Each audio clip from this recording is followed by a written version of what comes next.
Hello everyone. In this segment we'll discussing about error detecting and correcting codes. एक interesting topic है जो digital electronics में use होता है। Digital system design using HDL में भी बहुत बार हम यूज़ करते हैं। तो सबसे पहले बात करते हैं error detecting and what do mean by correcting. So basically जब हम कोई इंफॉर्मेशन ट्रांसमिट करते थ्रू अ ट्रांसमीटर तो उसको हम एनकैप्सुलेट करते हैं with certain amount of other information और उसको हम बाद में थ्रू ट्रांसमीटर हम सेंड करते हैं। हालांकि इस प्रोसेस में हो सकता है कि कुछ नॉइस वगैरह ऐड हो जाए और उस वजह से हमारा ओरिजिनल इन्फॉर्मेशन है जो लॉस हो सकता है या फिर उसमें कुछ डिस्टर्बेंस आ सकता है। और इस जो डिसएडवांटेज है उसको रिमूव करने के लिए हम यूज़ करते हैं error detection and correction codes के बारे में।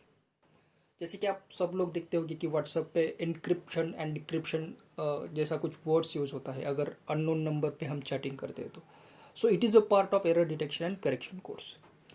Now, in case of error correcting and detecting codes, we are going to use an important technique which is basically called as Hamming code technique. This is the basic technique that we are going to use, which is called as Hamming code technique. Basically, this is applicable for 4 bits, even it is applicable for 7 bits and onwards. However, we are going to concentrate only on 4 bits Hamming code. तो किस तरह से हम इसको encapsulate कर सकते हैं that we are going to see. Now let us suppose we are going to transmit a 4 bit data, उसको हम बोलेंगे 4 बिट इंफॉर्मेशन। अब ये 4 बिट इंफॉर्मेशन को मैं कुछ इस तरह से लिखता हूँ। Let suppose it is D3, D2, D1 और D0। So will start with MSB to LSB। अब इस 4 बिट इंफॉर्मेशन को अगर हमें ट्रांसमिट करना है तो we have to use another important part from Hamming code which is called as parity generation। उसको हम बोलेंगे parity generation। नाउ यहाँ पर जो पैरिटी बिट्स हम यूज करने वाले हैं वो बेसिकली हो जाएंगे 3 बिट्स के। रिमेंबर, अगर हम 4 बिट डेटा ट्रांसमिट करते हैं तो उसमें हमें 3 बिट का पैरिटी कोड ऐड करना पड़ेगा। It is simply as n-1। So if it is 4 minus 1 will be 3 bit parities are going to be used।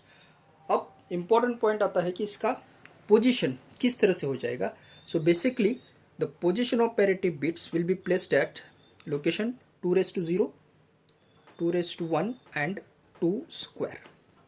अब ये 2⁻0 we know the value is going to be 1, 2⁻1 the value will be 2 and 2 square the value will be 4। So based on that we can allocate the position of parity bits as P1, then it should be P2 and we have another parity bit as P4, so I am placing it as P4। अब हम place करेंगे हमारे जो भी data bits हमारे पास available है उसको। So we can write them as D3, D5, D6 और D7। Okay, so this is going to be 7 bit pattern of Hamming code. आप देख सकते हैं हमारे ओरिजिनल बिट्स है D3, D5, D6, D7। अब इसमें आप मे भी कंफ्यूज हो सकते हैं, सर यहाँ पर आपने D2 लिखा था। Basically D2 is equal to D5, D1 equal to D6 and D0 is equal to D7। हम नोटेशन कुछ भी लिख सकते हैं। So this will be the 7 bit pattern of Hamming code which we are going to be transmit. अब हम सीधा एक एग्जाम्पल देखते हैं और उस एग्जाम्पल के बिहाफ पे हम स्टडी करेंगे किस तरह से हम हैमिंग कोड का यूज कर सकते हैं। Okay, so let's suppose the question is given as encode the data bits 1101 into 7 bit Hamming parity code. तो इसको हमें 7 बिट में इनकैप्सुलेट करना है। तो इसके लिए first of all will use our standard bit pattern. I am writing it here. The bit pattern is, we know that bit pattern will be P1, P2, D3, P4, D5, D6 और हमने इसे लिख दिया D7। अब हम इनका जो भी वैल्यूज हमारे पास अवेलेबल है उसको हम प्लेस करेंगे।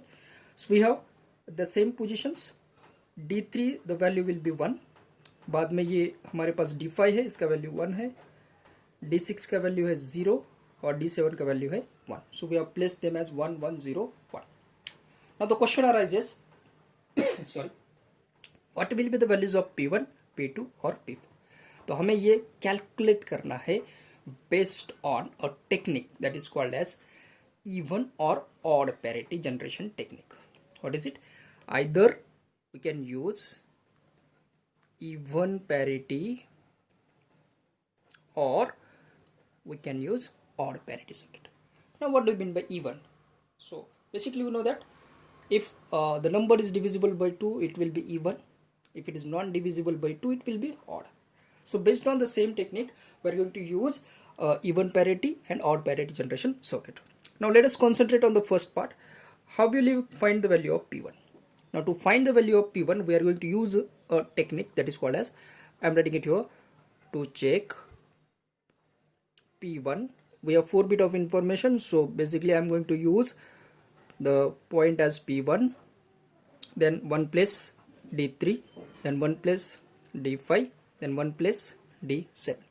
यानी कि हमने 1 बीट का गैप रखा हुआ है. आप देख सकते हैं P1 के बाद D3, D3 के बाद D5, D5 के बाद D7. Okay, so now let us put those values which are available. P1 तो हमारे पास अवेलेबल नहीं, उसको हम P1 लिखेंगे. D3 का वैल्यू है 1, D5 1 और D7 है 1. So now we got the code as P1 1 1 1. नाउ in order to find the value of P1 we'll simply use even parity generator circuit. अभी even parity generator circuit क्या बोलता है? The number of ones which are available in the position should be even. I repeat, the number of ones should be an even number. अब हम इसको find करेंगे. लेकिन देखिए यहाँ पर एक 1 है, 1 1, यानी कि number of ones are 3 times. अगर नंबर ऑफ 1 3 टाइम्स आता है, 3 इज बेसिकली ऑड नंबर है. 3 क्या है? ऑड नंबर है. अगर ये ऑड नंबर है तो ये इवन पैरिटी सेटिस्फाई नहीं करता है. तो इवन पैरिटी सेटिस्फाई करने के लिए P1 का वैल्यू कितना होना पड़ेगा? 1. P1 का वैल्यू कितना होना पड़ेगा? 1. बिकॉज अगर मैं इसका वैल्यू 1 लिखता हूँ तो अब देखिए अब ये आ जाएगा 1 1 1 1. अब ये नंबर ऑफ वंस कितने टाइम्स है? 4 टाइम्स, और 4 times 4 is nothing but even number. So therefore P1 becomes equals to 1. अब देखिए अगर मैं P1 का वैल्यू 0 लिखता हूँ यहाँ पर तो क्या हो जाएगा? 0 1 1 1. So you can check we have 3 times 1 1 1 1, but 3 is odd number, तो ये इवन पैरिटी को सेटिस्फाई नहीं करेगा. So because of that we have placed the value of P1 as 1. So we got P1 as 1. Now similarly will go to find P2. अब P2 को find करने के लिए 2 बीट का difference. So will start with P2, उसके बाद में D3 2 beat attached, उसके बाद 2 का gap, we got D6 and D7. P2 हमारे पास अवेलेबल नहीं है. D3 इज 1, D6 0 है, D7 है 1. आप देख सकते हैं 1 0 1, number of ones are twice and 2 is even number, therefore P2 क्या आ जाएगा हमारे पास?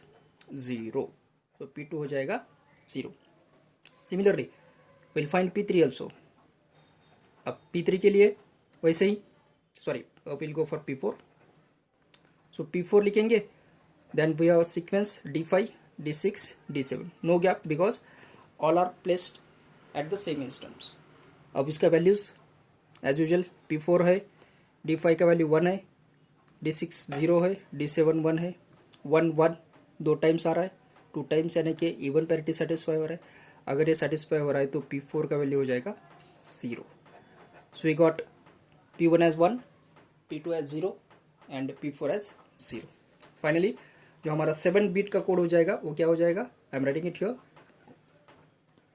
The 7 bit code is, it will be P1 का वैल्यू हमारे पास है 1, P2 का वैल्यू हमारे पास है 0, D3 1 है, P4 0 है, D5 1, then it is 0 and then it is 1.